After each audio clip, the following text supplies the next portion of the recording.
Welcome class 10th physics magnetic effect of electric current. तो ये हमारा क्वेश्चन नंबर 1 है। तो state Fleming's left hand rule. Fleming का लेफ्ट हैंड रूल क्या है? ठीक है, लेफ्ट हैंड आपने उठाना है और राइट हैंड लेफ्ट हैंड में थंब उठाना है, मिडल फिंगर और एक और फिंगर है, ठीक है, जिसको हम 4 फिंगर बोलते हैं। 3 फिंगर्स आपने उठानी है, तीनों ही राइट एंगल लिखा हुआ है, मैं बोलता हूँ mutually perpendicular to each other. आपने ये बताना है कि 4 फिंगर किसको रिप्रेजेंट करती है? मैग्नेटिक फील्ड को। सेंट्रल फिंगर करंट को, और थंब किसको रिप्रेजेंट करता है? मोशन को। बस 3 चीज़ें आपने लिखनी है, ठीक है। आपने क्या लेना? According to Fleming's left hand rule, ठीक है, we arrange the thumb, middle finger and 4 finger mutually perpendicular to each other. 4 finger represent the magnetic field line, central finger current को, एंड थंब किसको रिप्रेजेंट करेगा? Motion को। That's all, ठीक है। Electric motor का principal क्या होता है भाई? आपके स्कूल का जो प्रिंसिपल होता है आप उसका नाम ही लेते हो ना, प्रिंसिपल सर, ठीक है। इसका भी प्रिंसिपल, इसका नाम ही लिखना है। इसका नाम है Fleming left hand rule. That's all, बस इतना ही है इसका प्रिंसिपल, ठीक है। आगे है what is the role of split ring. Split ring का क्या रोल होता है? स्प्लिट रिंग बेटे एक ही रोल है उसका, वो करंट को हाफ रोटेशन के बाद डिवाइड कर देता है। मीन्स डिवाइड क्या, चेंज कर देता है, डायरेक्शन उसकी चेंज करता है। हाफ सर्कल के बाद उसकी डायरेक्शन चेंज कर देता है। कंटिन्यूस ऐसे ही करता जाता है, करता जाता है, ठीक है। ये मैंने ऐसे बनाया कि पहले बहुत एक्सप्लेन किया था इसे, अब भी कर देता हूँ थोड़ा सा। तो ये 2 हमारे जो सिलेबस में है जो आपने बनाना है, बिकॉज आपने कौन सी मोटर बनानी है। अगर इसको 2 ही स्प्लिट करें तो मोटर बहुत धीरे धीरे घूमेगी, धीरे धीरे धीरे धीरे, पंखे की हवा नहीं आएगी, बस ऐसे पता चलेगा कि पंखा घूम रहा है, बस दैट्स ऑल, ठीक है। जब आप पंखे को 1 स्पीड पे करते हो तो क्या होता है, ऐसे ही इसकी बहुत सी वायर्स निकलती हैं, 1 2 3 4 5 6 7 8 9 10 11 12 13 14, ठीक है। ऐसे हर एक, ये मतलब सपोज ये 1 नंबर है 7 नंबर के सामने होगा, ये 2 नंबर है 8 नंबर के सामने होगा, 3 नंबर है 9 के सामने होगा, 4 है, एक दूसरे के बिल्कुल सामने सामने होते हैं, ठीक है। सामने सामने करंट इसको तभी रिपेल करता जाता है, पर वर्किंग सेम है, मगर 2 स्प्लिट्स नहीं होते उसमें। ये आपको समझने, ये पेपर में नहीं आएगा, ये मैं वैसे ही बता रहा हूँ, ठीक है। इसके लिए मेरे से क्वेश्चन मत पूछना कि ये क्या आपने बता दिया, ये क्या हो गया, ये एग्जाम में आएगा, नहीं आएगा। ये मैं वैसे ही बता रहा हूँ कि फ़ैन में बहुत से ऐसे स्प्लिट होते हैं, बहुत से स्प्लिट रिंग्स लगाए होते हैं, 2 ही नहीं होते हैं। आपको समझने के लिए, पढ़ने के लिए सिर्फ 2 हैं, और वर्किंग के लिए बहुत से होते हैं, काम करने के लिए बहुत से होते हैं, ठीक है। तो ये ऐसे ही इसका चलता जाता है, चलता जाता है, चलता जाता है, पंखा तेज तेज घूमता है फिर, ठीक है। तो इसके लिए बहुत स्लो घूमेगा, कोई बात नहीं, घूमना चाहिए, स्लो घूमे तेज घूमे। इसका काम क्या है कि हाफ सर्कल, हाफ रोटेशन के बाद ये क्या होगा, करंट की डायरेक्शन को चेंज कर देगा, बस इतना ही इसका answer. Explain different way to induce current in a coil. तो करंट इंड्यूस कब होता है? देखो, जब ये एक बार मैग्नेट लिया था हमने एक मैग्नेटिक कॉइल के साथ में, सॉरी इलेक्ट्रोमैग्नेटिक कॉइल, ठीक है, इसके पास रखा था, गैल्वेनोमीटर ने डिफ्लेक्शन शो की थी, इसको हम ऐसे ऐसे ऐसे ऐसे ऐसे घुमा रहे थे। ऐसे हम हॉर्सशू मैग्नेट में भी ऐसे ऐसे कर सकते हैं, ठीक है। तो ये क्या, जब भी मूव करेगा एक कॉइल, तो जहाँ ये हो, जहाँ कोई कॉइल हो, कुछ भी हो, सपोज इसके बीच में ये 2 मैग्नेट रख के इसके बीच में मैं किसी चीज़ को घुमा दिया, ठीक है, तो वो सेम ही है, ठीक है। तो changing the magnetic field change करेगा तो भी करंट निकलेगा।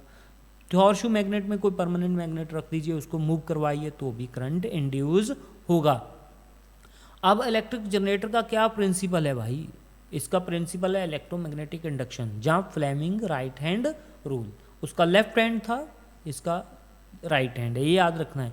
जनरेटर में राइट एंड मोटर में लेफ्ट, लेफ्ट हैंड में मोटर लिख लीजिए और राइट हैंड पे क्या लिख दीजिए, जनरेटर, ठीक है। तो ये वैसे भी पूछा जाता है राइट हैंड, ये तो यहाँ पे क्वेश्चन आगे कहीं आएगा, ठीक है। राइट हैंड रूल क्या आता है, जैसे लेफ्ट हैंड आया था वैसे ही ये भी आ सकता है। तो name of the source of detect current, current को डिटेक्ट करने के 2 सोर्स कौन से हैं भाई? बैटरी हो सकती है, सेल हो सकता है, जनरेटर हो सकता है। इसी तरह इन सोर्स ऑफ करंट के क्या है, पावर जनरेटर हो सकता है, एसी जनरेटर, पावर प्लांट हो सकता है, थर्मल प्लांट हो सकता है। Thermal plant means power plant ही हो गया ना। तो कुछ भी हो सकता है। जनरेटर आप कहाँ से आपके घर में बिजली आती है, ठीक है, सोलर भी बता सकते हो आप, मुझे कोई समस्या नहीं है, प्रॉब्लम नहीं है। Choose the correct option. Rectangular coil of copper wire rotate in the magnetic field. Magnetic field में एक कॉपर वायर को घुमा दिया भाई, करंट इंड्यूस हो जाएगा भाई, मत घुमाना। Direction of the current changes once. एक बार चेंज करेगी डायरेक्शन, तो एक बार चेंज करेगी तो भाई हाफ सर्कल के बाद ही करेगी, ठीक है, हाफ सर्कल के बाद वो एक बार चेंज करेगी तो हाफ सर्कल के बाद करेगी। वो मैंने इसलिए बताया था ये पहले कितने बार इस प्लेट से इसको लगाए थे, तो ये हाफ सर्कल के बाद नहीं चेंज हो रही, ये तो कितनी बार चेंज हो रही है, 10-12 बार चेंज, 14 बार हो गई थी मेरे ख्याल से, तो ये 2 बार ही चेंज हुई है, तो इसका मतलब है हाफ सर्कल के बाद ये चेंज होगी, ठीक है। ये इस पर लिखा हुआ है, क्यों है, क्या है, कैसे नहीं है, ये आप पढ़ सकते हो। Name the safety device commonly use in. Safety device fuse होता है, दूसरा अर्थिंग होता है। फ्यूज़ आपको इलेक्ट्रिक शॉक से बचाता है, कभी भी ऐसे मिसहैपनिंग हो तो फ्यूज़ बर्न हो जाता है, ठीक है।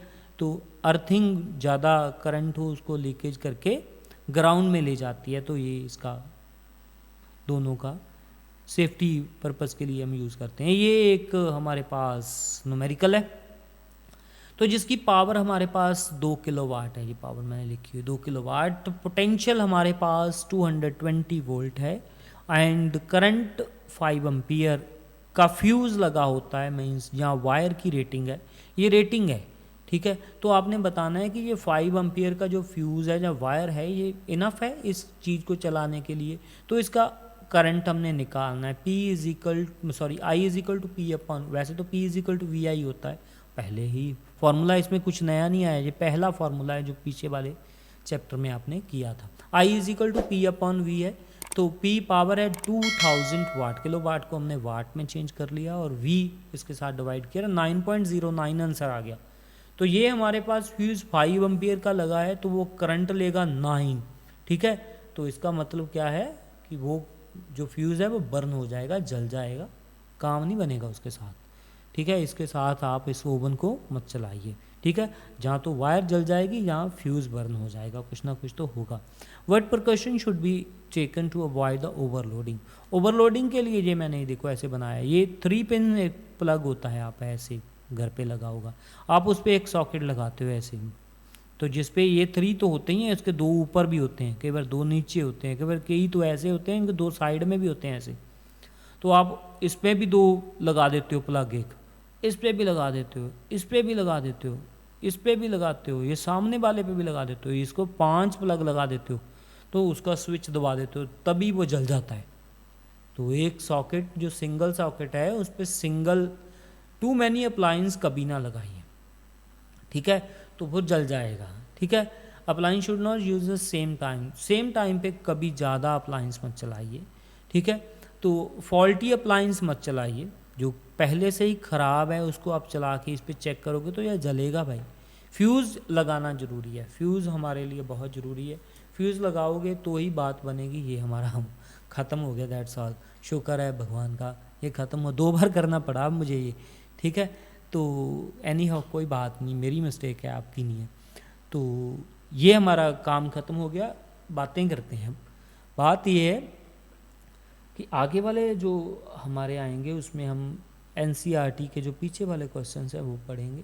एग्ज़ाम में बहुत से क्वेश्चंस पूछे जाते हैं, आएंगे भी, ठीक है, तो हम करेंगे भी। ये नहीं है कि ज़रूरी नहीं है कि ये वाले क्वेश्चन जो मैंने बताए हैं वही आएंगे। आपने जितना पढ़ सकते हो उतना आपने पढ़ना है, जितना आप कर सकते हो उतना, जितनी आपको समझ आएगी उतना आप आंसर इसका दे पाओगे। ये ज़रूरी नहीं है कि ये मुझे आता है आपको नहीं आएगा, सबको आता है, ठीक है। ये जनरल सी कॉमन सी चीज़ें हैं जो आप देखते हो डेली, मगर आप उसको एनालाइज नहीं करते हो, जज नहीं करते हो, आप बस हो गया ठीक है, ठीक है। तो ये ऐसे नहीं चलता है काम। फिजिक्स का काम ऐसे होता है कि जो भी आप करते हो उसको आपने दिमाग से सोचना है कि क्या कर रहा हूँ मैं, ये कौन सा रूल अप्लाई हो रहा है, कैसे हो रहा है, क्यों हो रहा है। जो अगर आपके हर क्वेश्चन में एक क्वेश्चन खड़ा होता है, वाई है, आपके दिमाग में चल रहा है वाई, तो आप कभी भी अनसक्सेसफुल नहीं हो सकते हो, आप सक्सेसफुल रहोगे लाइफ में ऑलवेज। वाई आना बहुत ज़रूरी है, ठीक है। कुछ भी आप काम करते हो तो उस पर वाई होना ज़रूरी है, क्वेश्चन मार्क बनाना ज़रूरी है। ठीक है जी।